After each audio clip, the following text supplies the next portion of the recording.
just for a little while, because I know sooner or later we're going to start smelling the food coming from the back. Amen?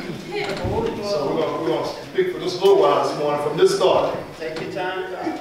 Do you know him? Do you know him? I want to preach from this start and this question. Do you know him? Let us pray. I want to turn God, Father, we thank you for this another beautiful Sunday morning. Yes, sir. Lord, we thank you for our life, our health, and our strength. We thank you for your goodness, your grace, and your mercy. Lord, we thank you because you've been mighty good to each and every one of us. And now, Lord, as we come towards this preaching hour, Lord, I pray that you give me Holy Ghost preaching power even right now. Allow your word to go forth and fall on good ground, not to return unto you void. I pray that you hide me behind the cross right now. Allow me to decrease that you might increase. In Jesus Christ's most holy name I pray. Amen. Amen. Amen. I want to talk about this thought. Do you know him? In this book of 1 John, it's a Johannine epistle that John writes to the believers, written about 85 to 95 AD. John was aware of the continuous attack on the church.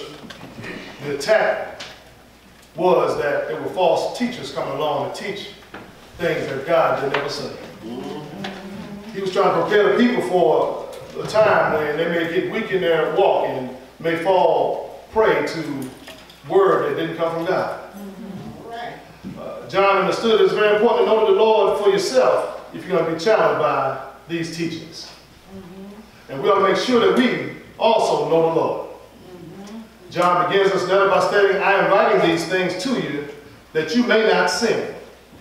And I like that about this epistle because he says he's writing this letter to the church so that we may not sin. He's trying to prevent us from doing that thing that God doesn't want us to do. And it reminds me of a time, and many of you may have heard this same talk. I know I heard it as a young child. And every time we'd go out somewhere and my parents would take us to a store or take us out anywhere, we had to have a talk before we ever went in the building. Maybe y'all was good all your life, or maybe nobody ever had to have that talk with you, but every now and then we showed up at the store and my mother and my father, or either one of them or both of them would have this thing they call the talk with us before we ever get out the car. And they were trying to prevent us from doing something that's going to bring shame to their name. So what they do, they tell you when you go into the store, your store might have been like my store, they said don't touch nothing. Don't ask for nothing. Don't bother nothing. Matter of fact, don't even get too close enough. And some of you might have been like Brother Jones said, they said, don't even let my hand go. That's right. Y'all know that kind of talk you got before you ever got out of the car. You go in the store with your parents. That's right. And they had this talk because they were writing to you, they were telling you just like John's trying to tell the church. They did that so that you won't do anything wrong when you got in there. Yes, sir. So you had to have a talk before you ever went inside the store. And I don't know about you, that kind of got you in the right spirit to go into the store. Yeah, the right spirit. Because you know, some of y'all, some of us, come on and talk about it to me. Some of us, if they didn't give us that talk, we're going to be some problems. Amen, because I know now that my grandson served over there, I know every time we get out the car, they're going to be trying to touch something, or grab something, or push something. Or we went to Best Buy yesterday, that boy ran all through the store. I didn't have to talk with him. But he bought that place, I didn't have to talk with him, because you can't have to talk with folk unless they able to understand what you have to say to them. Amen? John understood the church already had the word of God. He was trying to have to talk with them before they ever got to a place where they was going to sin. He said, let me have this talk with you. You need to know the Lord. And you need to really know the Lord. In fact, you need to know the Lord for yourself. I'm not talking about knowing the Lord how your grandmama, because she knew him, or because your mama knew him. You got to know the Lord for yourself. And there's some things we're going to glean through this text that we're going to know about the Lord if we're going to really know him. The first point is, if you know him, there are some things you ought to know about him. If you say you know the Lord, there ought to be some things that you know about him. In other words, you ever have this happen to you? This has happened to me more than one time. Folks will try to name drop. Talk about it. They talk about somebody they say they know, but they really don't know. And I want you to know this morning, we got the same trouble and problem in the church. There's plenty of folks talk about how much they know the Lord, how much they love the Lord, but they really don't know nothing about the Lord. They just name drop. drop. Because they say it make them feel good. They make them feel good to think everybody else think they know the Lord. And I said this in Sunday school this morning. You might be able to fool us some of the time. Right. But you won't be able to fool God none of the time. So you don't need a name drop on God like you know the Lord and you really don't know the Lord. Name drop not going to get you to heaven. That's right. Yeah, you can go drop his name, but that ain't going to get you to heaven. That's right. You got to know him, and that's one of the weirdest things when somebody says, "Oh, I know so and so," and you go ask the person who said they knew this person, you know brother so and so, brother who? Wow. That ain't never happened to y'all. You go on that because they act like they really know him. Right. And when you go check with the person, they ain't never heard of him. I don't know what he look like. Name drop. Name drop because they want to feel connected to something. People do that right here in the church. They'll name drop the Lord like they walking with the Lord and they know the Lord and they don't know nothing about the Lord. Right. Yeah, Lord. Yeah, Lord. You got to know some things about him. And so he begins to tell them in this text, as you walk through this text, he says you got to know that the Lord is going to be an advocate for you. Right. That's right. And that's important to know because if he's going to be an advocate for you, an advocate for you means that he's going to speak up on your behalf. In other words, you're going to mess up. Everybody in this building, they're going to mess up from time to time. The Bible says all have sinned and fallen short of the glory of God. Everybody in here is going to mess up at some point. And I don't know about you, but if I do mess up, I thank God that I got an advocate. Amen. That's going to go to God on my behalf because the accuser of the brother is going to tell God how bad you've been. The accuser of the brother is going to tell God how much sin you committed while you walked the earth when that day comes. He's going to try to sell you short when you go before God. But when you got an advocate in Jesus Christ, what he does, he says, I know what they did. And guess what? They did do exactly what the accuser is accusing them of doing. In fact, they did sin. They did everything that he said they did. Guess what? They did it. But when you continue to read the scripture, you find out that he says that the Lord is a propitiation for your sins. And I don't know about you, that's good news for me. Because I mean, I know I messed up, but I got an advocate in the Father who the Father's going to say to God in that time, he's going to say, guess what? The propitiation means this, that he substituted himself for your sin. Praise God. And I don't know about you, that ought to take you to a whole different place right there in knowing the Lord. Because if you know the Lord, you ought to know something about him. And the main thing you ought to know about him, that he's an advocate for you, and he's a propitiation for your sin. Talk, sir. Talk. He's already paid for it. While we were yet sinners, the Bible says that Christ died for us. And if he died for us, he's a propitiation for our sins. And guess what? So he can't, I don't care how much the devil try to throw against you when you go before the Father, Jesus is going to step in for you. Yes. And if you know him, he'll do that for you. Yes, sir. Yes, sir. Oh, but if you don't know him, you can't expect him to be an advocate for you if you don't know him. And guess what? When you go before the Lord, they try to, last Sunday I told you, he said that, I don't know you. I know you was casting out demons and doing all that good work, but he said, I don't know you because you weren't doing it for the right reasons. Your motive was wrong. You just abused the name of the Lord by casting out demons. You did all the wonderful things, and I got glory from it. But guess what? When it's time to go to heaven, your ticket ain't getting punched. We got to do better. We got to really know him if we're going to know him. He's a propitiation for our sin. And here's the thing about that. If Jesus is going to be a propitiation for your sins, the important thing to know is that you understand that all sin has to be paid for. All sin got to be paid for. Now, whether you pay it or somebody else pays it, it's going to be paid for. And that's why it's important that you know the Lord, because he's willing to pay for your sin. Ain't that good news to you? That's good news for me, because that tells me somebody else is willing to pay my way. Oh, we about to take this trip up to Noah's Ark. You preaching. Yes, sir. Yes, sir. And it sure would feel good if somebody walked up and said, I'm going to pay your way. Right. Isn't that something? Hallelujah. And see, we get excited about that kind of stuff. We get excited on this side when folks say they're going to pay something for it. They're going to buy you dinner. They're going to take you out to eat. They're going to take you to the movies. They're going to pay. Oh, we get excited about that. But somebody's going to do that on this side.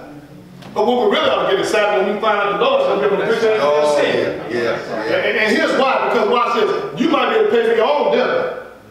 You might be able to pay for your own movie. There's a lot of things you might be able to pay for yourself. But one thing you can't pay for yourself is your sin. Yes, Lord. You ain't worthy to pay for your own sin. Preach, Doc. And in order to pay for your own sin, that means you got to be flawless. You got to be clean. You got to be pure. You got to be Jesus. Wow. In order to pay for your sins. You know, guess what? Your body just won't do it. Yeah. I don't care if they crucify, your body won't do it. It ain't good enough to pay for your own sin. That's why you ought to get excited when you know Jesus, because he's an advocate for you. Amen? Amen. You ought to know something about him. Reverend Eubanks read in here in John 3:16, for God so loved the world that he gave his only begotten Son, and whosoever believeth on him shall not perish but have everlasting life. Now here's the good news about that. You got to know this about Jesus, if you say you know him. Now he didn't just die for you. But the Bible says he died for the entire world. If they want it, they can have it. That's right. Now you got to catch that, because if they want it, they can have it. They want it. It's already paid for. If they want it, they can have it. The problem is some of them act like they don't want it. Right. Now who does that? Oh, bro, tell me, all the church folk do that. Come on and talk back to me if you can. Anything else that somebody pays for you, you show up and receive that thing that they paid for. Preach, right? Preach it. But Preach it. when the Lord paid for your sins, some folks won't get it like to the Lord, and it's already paid for. The ticket's been punched. Yeah. All you got to do is accept it. If you know him, you do it. Amen? Amen. Not only if you know him, there's some things you ought to know about him, but if you know him, there ought to be some evidence. Yes, sir. If somebody knows that you know the Lord, there ought to see some evidence in you. Now here's the thing about that. The evidence, you know, we live in this digital age, this technological age right now, and let me help you right here. You taking a picture in front of the church and posting Instagram ain't evidence that you know the Lord. that ain't evidence. Because folks see you leave your house on Sunday morning on your way to church, or they assume you're on your way to church, and they see you every Sunday morning, that ain't evidence that you know the Lord. Trying to help you right here. Because some folks out there thinking you know something, they think you know the Lord, and you might not know the Lord. Because you can fool people sometimes. That's tight. Because you sing a couple of hymns and build a few songs and pray real good. That ain't evidence that you know the Lord. Because you hold position up at the church. It's not evidence that you know Him. Amen. Amen. Oh, and because you can quote a couple of scriptures. Yes, sir. And tell somebody all about it. Preach, Reverend. Now, that don't mean that you know the Lord. That ain't the evidence. All right. He tells what the evidence is right there in the text. So look at it with me in verse 3. He says, in verse 3, he says this. Oh, yeah. It's right there in your text. It's in your Bible. It says, and hereby we do know that we know him if we keep his commandments. That's the evidence. Now, if you walk around acting a fool Right. Talk, sir. all the time, All the time. if you ain't got no love in your heart, if you don't love God with all your heart, with all your mind, with all your soul, and you don't love your neighbor as you love yourself, then there's no evidence that you know the Lord. We got to grow up from that. Because see, just because we look like we know the Lord, that don't mean you know the Lord. He says in the text right here, the way you know that you know that you know that you know, is that there's going to be some evidence. Amen. People are going to see that you love other people. Right. People are going to see that you love God with all your heart, with all your mind, with all your soul. And this is how they're going to know you love God that way. Because they're going to see how you respond to the call of God. That's right. When he wants you to be like his son Jesus, seems like you'll do some of the things Jesus would do. Yeah. Yesterday we had the church clean up. And the highway clean up. That's right. We're doing something for the community. We didn't just clean up our church, we didn't just clean up our yard, we cleaned up the highway that everybody drives down. Because the earth is the Lord's and the fullness thereof. He uses our hands and our feet and our minds and our hearts and our eyes to do his will. And if he's going to use us to do it, and if you love God like everybody else, say they love God. Every now and then. Every now and then. I didn't say 100%. I said every now and then. Right. Come on and talk back to me if you can. give a willing hand. All right. If you ain't got a hand in there, seems like you'll show up and just give a little support. Let me help you right there. NCAA tournament's going on right now. Y'all watch basketball? Y'all know I do. She like UK. Well, watch this. There we go. UK, they gonna play the game. Watch this now. The cheerleaders may not be able to shoot a ball in the basket, but they show up for the game. Because even if they can't play the game, they can root for the team. Right. Come on, help me. I'm gonna help you right here. Even if you can't bend over to pick up no trash, even if you can't get on the floor and scrub no baseballs, you can come and root on the team. Preach, man. Preach that. I mean, you said you love the Lord. You said you love Him. That's just one area. I ain't trying to say that's all you got to do. That's one area. That's one little area. There's a whole lot that needs to be done. And all of us are responsible for getting it done. That's right. And if we say we love the Lord, every now and then, ain't nobody perfect, but every now and then it seems like you show up to live some sort of support, help, or something. Watch this, other than some direction. All right. That's the easy part. God wants us to participate, amen? Because we said that we know Him. The Bible says in John 2 and 3 says that hereby we do know that we know Him if we keep His commandments.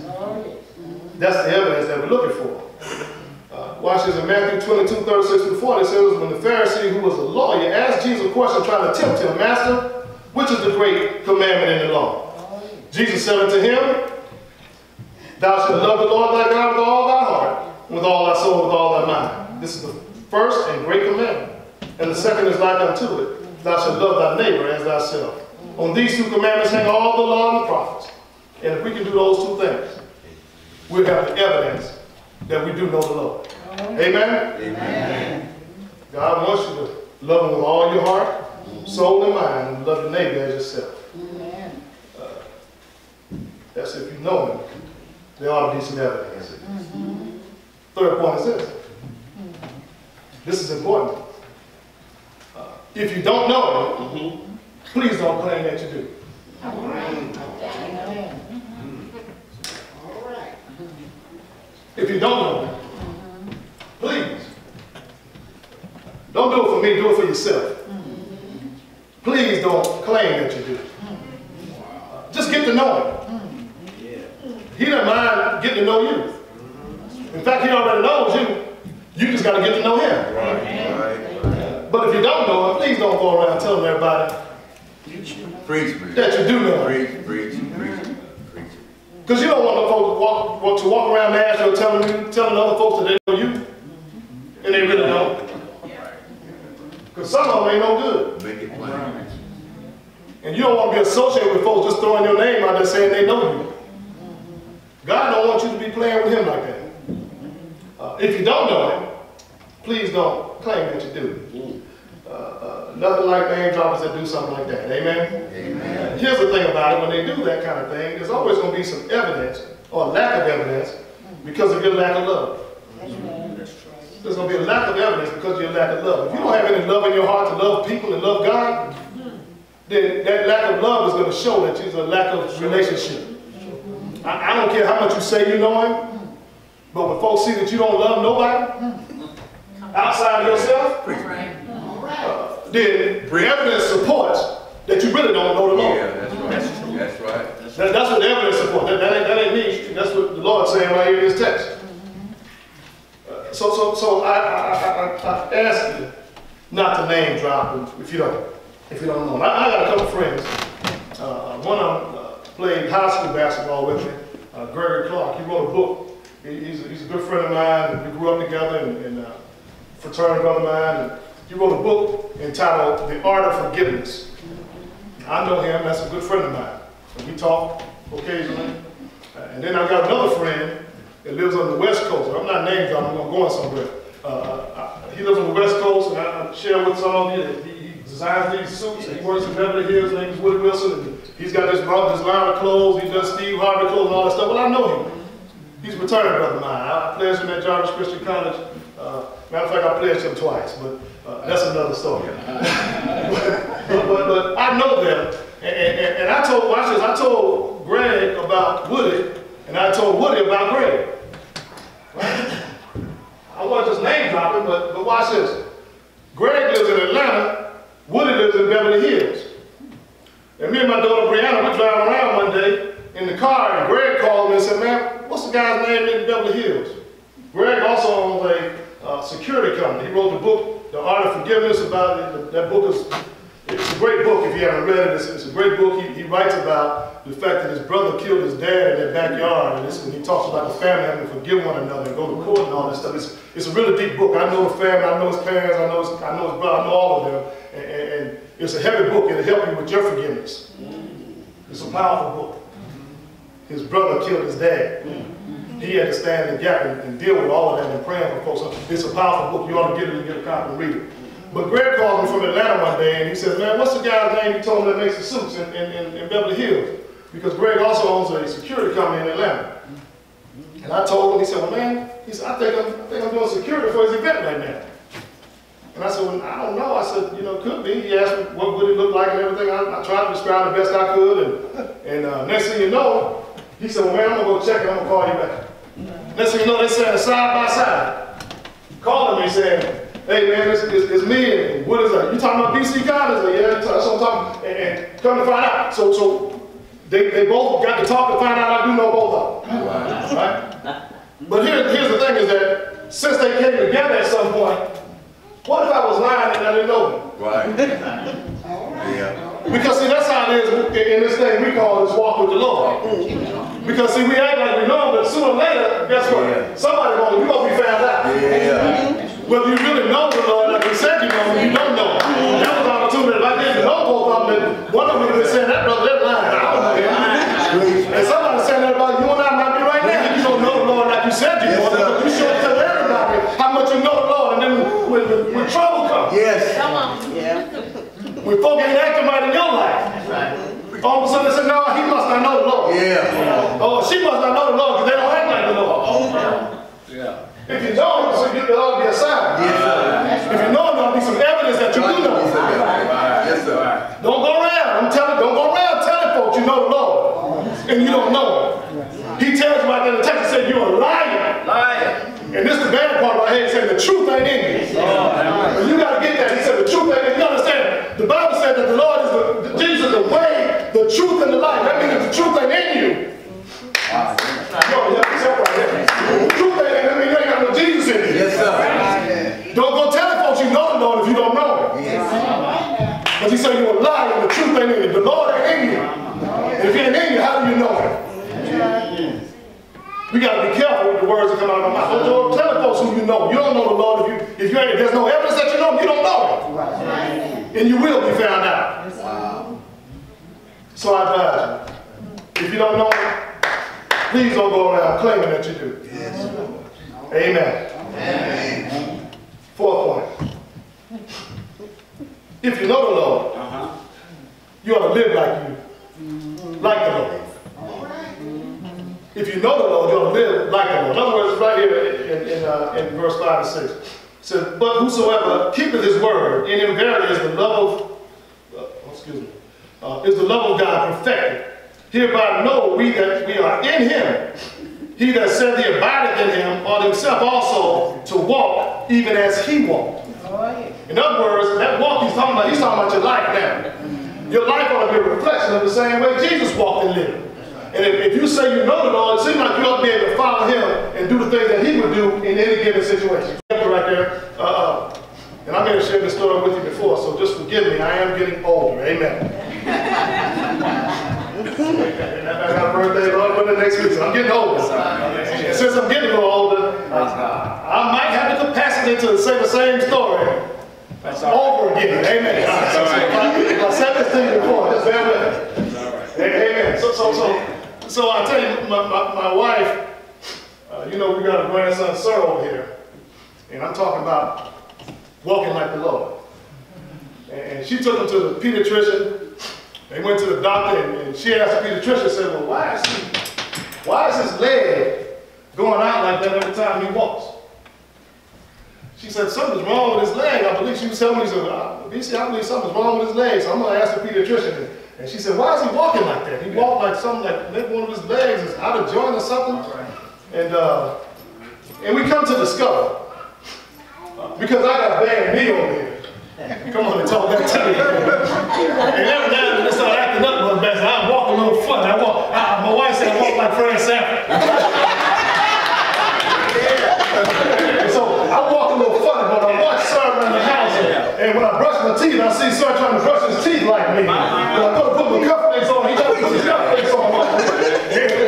And when I start walking, he starts walking around the house. I'm trying to help him right here. Because if you know the Lord, you're going to be trying to walk like the Lord. Lord, I'm going to ask what you know. He had a thorn in his face, Lord have a thorn in your face. He walked with a lip, you ought to walk with a lip like this. You're going to try to be like the Lord. That's if you say you know him. Because if you say you know him, folks out there to look at you. You ought to be able to come in your environment, get close to yourself, they know that you know the Lord. I tell you, if you really know him, folks don't have to ask you no questions. They already know because by the Spirit, they know that you know the Lord. And by the Spirit, they know when you don't know the Lord. Come on, talk about that. If you say you know him, you better act like you know him. If you say you know him, make sure that you do know him. Don't walk around and act like you know him when you don't know him. The evidence will support whether you do or whether you don't. We got to do better. Yes, sir. Yes, sir. Wow. And I just encourage you right now, if you don't know him, or if you even need to know him better, as all of us do, then just get to know him better. You don't get to know him better just by taking photos in front of the church house. You don't get to know him better just by talking about what they're talking about at church. No, you got to get to know it for yourself. You got to spend some intimate time with the Lord. You got to get into your word for yourself. You got to read the Bible. You got to pray over the Bible. You got to pray the word into your spirit that you know what God expects out of you. Oh, bless his name. Yes, sir. And when you get to that point, I promise you, nobody have to ask you no questions. They're going to know that you know that you know that you know, because the evidence is going to be there. You're going to love the Lord with all your heart, with all your mind, with all your soul. And you're going to love your neighbor as you love yourself. And if you can do that, there's going to be evidence that you know that you got a friend in Jesus. Yeah. Amen. You ain't got to lie about it. You ain't got to try to cover it up. The truth will make you free. And I know he'll do it for you just like he did it for me. Amen. You got to keep on doing what he asks us to do. I'm trying to sit there and play with God, because like I said, you can fool people sometimes, you can't fool God no time. He knows what's in your heart. He knows the motivation of your heart. He knows what you want to do, what you can do, what you can't do. He knows all that about you. That's right. And so just because, watch this, just because you say you can't do it, don't mean that you can't. It means you don't want to. Come on. I think you can get quiet right there. That's all right. I'm going to preach the truth anyhow. Because the truth is that some folks don't do because they don't want to do. And some folks do more than they can do because they love the Lord that much. I watch folks, they go home tired. Oh, I watch everything. If you haven't figured that out by now. So here we all in the room know that. I watch everything. I see almost everything. And just because I don't say that don't mean I don't know. Come on and talk back to me. Just because I open my mouth and address every situation don't mean I don't know. Trust and believe. Because I talk to the Lord. I got a relationship with him. And God will reveal some things to me that you'll be surprised that he's revealed them to you. God knows. And so we got to grow up. Because he knows our hearts. He knows what we can do. And like I said, when you don't want to do just because you don't want to do, that ain't on you, that ain't on us or God. That's on the person who has the opportunity. See, God, what I like about God, he always gives us choice. He gives you a choice. You can either say, I'm going to try to help, I'm going to do what I can, or you can say, I ain't fooling with that, I'm tired. Or you can look on your calendar, and you know how some folks do. Church folk. They look on their calendar and say, they ask, well, you know we got such and such on this day, and they cut to something else in so they don't have to go. I've been wanting to get my nails done. Come on. I've been wanting to get my shoes shine. I guess I'll go that day. It's all right. Because Because I decided a long time ago. Yeah. All is you. I said I decided a long time ago. Yes. that I'm gonna do all I can while I can. Because it might be a day when I can't do nothing else for God. Let's pray for folks and sit at home and call for. I may come a day, but while I can, while the blood still might be warm in my blood, right? I'm gonna do all I can for the Lord. If you put it on my heart to do, I'm just gonna do it. All right. Well, at least I'm gonna give it my best shot. Because I learned something. We talked about this in Sunday school, how Paul was writing to the church at Thessalonica, and he was rewarding them and praising them for their confidence growing, not because they've been perfect, but he said their work was counted as worthy. Meaning that you ain't worthy, but it's counted worthy just because you're trying to do what I asked you to do. Wow. And I got to tell you, one of these glad moments, it's time for us to go home to glory. God's going to look at us the same way. You ain't worthy because we all have sinned and fall short of His glory. So none of us are really worthy, but He counts us worthy. Count us worthy. Because we gave God our best. When you give God your best, I tell you, I can trust Him with everything else. Amen? Amen. Let's give Him all you got. He's been good to you, man. He's the one that woke you up this morning. He's the one that tells you what you're doing. He's the one that not alone, but He's the one that did it. He's the one that did it. It seems like you got to get to know Him because He's just so awesome to us. I mean, He's our provider. He's our protector. He's done everything that we need to do. He put a roof over our head, clothes on our back, food on our table. He's given us all that we need to make it on this side. We all try to give Him something back, amen? We can't pay Him for what He's done because He gave His life for us. What we can do is give him all that we have. Until your tank runs out, give Him everything you have. Because He did it for you. Yeah. He did it for you. I heard the preacher say in the prayer this morning that it was free, but it wasn't cheap. I know what you're talking about. Because see, it always costs somebody something. It might not cost you anything, but it costs Him everything. Yeah, He's been good to us. And He's good all the time. I love the Lord. I know the Lord. And He continues to bless me in a mighty way. And I want you to know, if you get to know Him, everybody, we all got to, and listen, I don't want to leave anybody here with misconception because all of us in here need to know Him better. I don't care how good you already know. We still got to get to know Him better because we're not going to know His full glory until we go into the paradise. Amen? Amen. God bless you.